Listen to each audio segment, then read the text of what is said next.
มาเบิ่งทีแจ้งการเกี่ยวกับเรื่องการทดลองการแล่นรถเมล์ด่วน BRT ระยะ2 เดือนซึ่งเริ่มตั้งแต่วันที่8 พฤศจิกายนนี้เป็นต้นไปเพื่อเป็นการสร้างความเป็นระเบียบเรียบร้อยและความสะดวกสบายให้กับผู้โดยสารทุกท่านที่มาใช้รถเมล์ด่วน BRT ดังนั้นทางเจ้าของนครหลวงเวียงจันทร์จึงถือเป็นเกียรติแจ้งมายังบรรดาทานและการจัดตั้งทุกภาคส่วนเพื่อทราบและให้ความร่วมมือในการนำใช้รถเมล์ด่วน BRT ดังนี้ก็คือ 1. โครงการส่งเสริมแบบยืนยงในตัวเมืองนครหลวงเวียงจันทร์ซึ่งเป็นโครงการบริมสิทธิ์อันสำคัญของรัฐบาลซึ่งแม่นกระทรวงโยธาธิการและขนส่งได้ร่วมกับทางองค์การปกครองนครหลวงเวียงจันทร์เป็นผู้จัดตั้งปฏิบัติภายใต้เงินกู้จากธนาคารพัฒนาอาซีหรือ ADB และครูห่วมพัฒนาที่จัดตั้งปฏิบัติอยู่นครหลวงมาฮอดปัจจุบันนี้การก่อสร้างโครงการดังกล่าวนี้โดยเฉพาะก็เป็นเส้นทางเลนรถสถานีจอดหับส่งผู้โดยสาร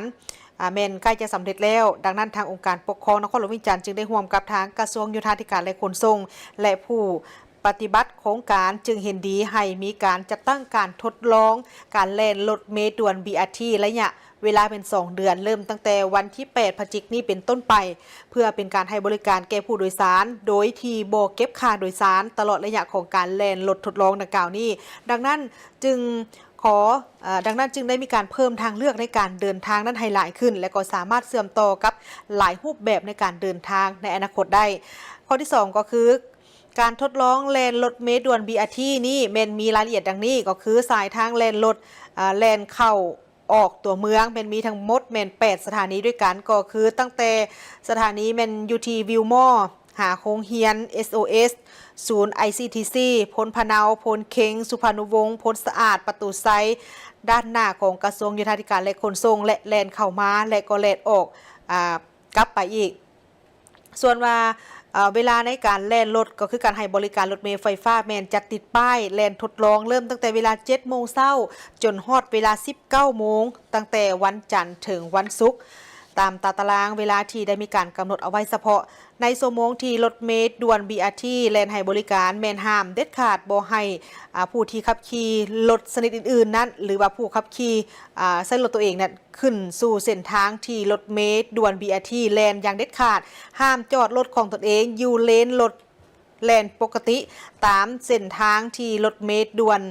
BRT นั้นได้ผ่านโดยผู้ที่ละเมิดนั้นก็จะถูกปรับไหมหรือว่าจะถูกวิจารณ์จากทางสังคมและก็สื่อมวลชนอย่างนักหน่วงวิธีการนำไส้หรือว่าขึ้นขี่รถเมล์ด่วน BRT ในระยะของการทดลองนี่มีคำแนะนำและก็ข้อห้ามเฉพาะจากทางแผนกโยธาธิการและขนส่งนครหลวงเวียงจันทร์ย้ำอีกเทื่อนึงว่าสำหรับเส้นทางด่วนหรือว่าเส้นทางเฉพาะของรถเมล์ด่วน BRT ที่แลนนี่ห้ามเด็ดขาดบ่ให้รถชนิดอื่นๆเป็นต้นก็เป็นรถส่วนบุคคลนี่ขึ้นไปแลนอยู่ถึงเส้นทางด่วนของรถเมล์ BRT อย่างเด็ดขาดถ้าหากว่าทานยังฝ่าฝืนจะถูกปรับใหม่เจ้าพร้อมเดียวกันนั้นเขาก็มีคำแนะนำการนำไส้รถเมล์ด่วน BRT ในระยะทดลองและหลังจากที่เพิ่นเปิดนำไส้เป็นทางการซึ่งคำแนะนำมี3ข้อใหญ่ดังนี้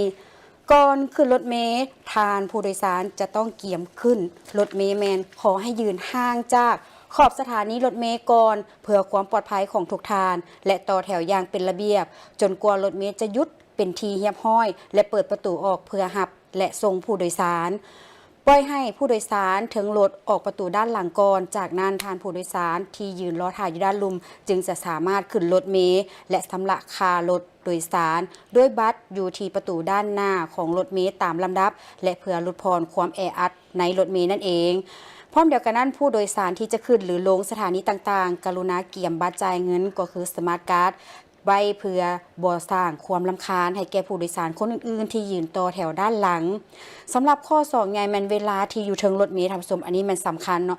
ต้องสงวนบอนนั่งไว้ให้ผู้ที่สูงอายุคนพิการผู้หญิงถือผ้าและนักบวชตามสัญลักษณ์ของบอนนั่งแต่ละจุดเมื่อทานขึ้นรถเมล์แล้วควรนั่งให้เป็นระเบียบโดยไว้เมื่อฮอดเวลารถจะออกตามกำหนดถ้าบอนนั่งบ่วางแนะนำให้ยืนจับหาวให้แน่นเพื่อความปลอดภัยของทานและผู้ร่วมในการเดินทางนำกันการเก็บรักษาเครื่องของทานที่มีมานำนั้นให้ไว้บนที่ปลอดภัยและไว้นำตัวเองเพื่อป้องกันการหลงลืมไว้เทิงรถช่วยการรักษาความสะอาดเทิงรถเวลาลงรถให้เก็บทุกอย่างที่มานำตนเองลงพร้อมเป็นต้น ตุกน้ำดื่มเปล่าเศษเจี้ยเศษถุงยางและอื่นๆให้ความร่วมมือในการจัดตั้งปฏิบัติตามคำแนะนำต่างๆที่การจัดตั้งวางออกคำแนะนำติดไว้เทิงรถและคำแนะนำของพนักงานขับรถเมล์เพื่อความปลอดภัยของทุกทานและความเป็นระเบียบเรียบร้อยในสังคมเมื่อใกล้จะฮอดสถานีป้ายข้างหน้าของทานสวยกดกริ่งสีเหลืองด้านในสีแดงเขียนว่า stop ที่อยู่ติดกับเสาหรือฝาในรถเมล์เพื่อแจ้งให้พนักงานขับรถทราบและหยุดรถเมล์อยู่สถานีรถเมล์ตัวทีไปของทานกรุณากักเก็บเครื่องของทานเมื่อลงรถเมล์ใกล้จะฮอดสถานีปลายทางของทานแล้วให้ล้อท่าจนรถเมล์จะจอดสนิทแล้วลุกขึ้นจากบนนั่งและวางหาวจับและย่างไปแถบบัตรลงรถเมล์อยู่ที่ประตูด้านหลังทางออกสำหรับข้อ3ใหญ่แม่นข้อห้ามในการนำใส่รถเมล์1แม่นห้ามสูบยาหรือใส่ยาสูบไฟฟ้าอยู่ถึงรถเมล์และล้อท่าอยู่สถานีรถเมล์อย่างเด็ดขาดห้ามนำเอาสิ่งที่ผิดกฎหมายหรือวัตถุอันตรายเช่นสิ่งเสพติดอาวุธระเบิดและวัตถุไวไฟขึ้นมาในรถเมล์อย่างเด็ดขาดห้ามส่งเสียงดังก่อความวุ่นวายและการทำลายทรัพย์สินของคนอื่นถ้าฝ่าฝืนจะถูกดำเนินคดีตามกฎหมายห้ามกินอาหารเทิงรถและนำอาหารขึ้นเทิงรถถ้าจำเป็นต้องหุ้มห่อและใส่ถุงอย่างมิดชิดเพื่อบ่ให้กินของอาหารนั้นออกมารบกวนผู้โดยสารคนอื่น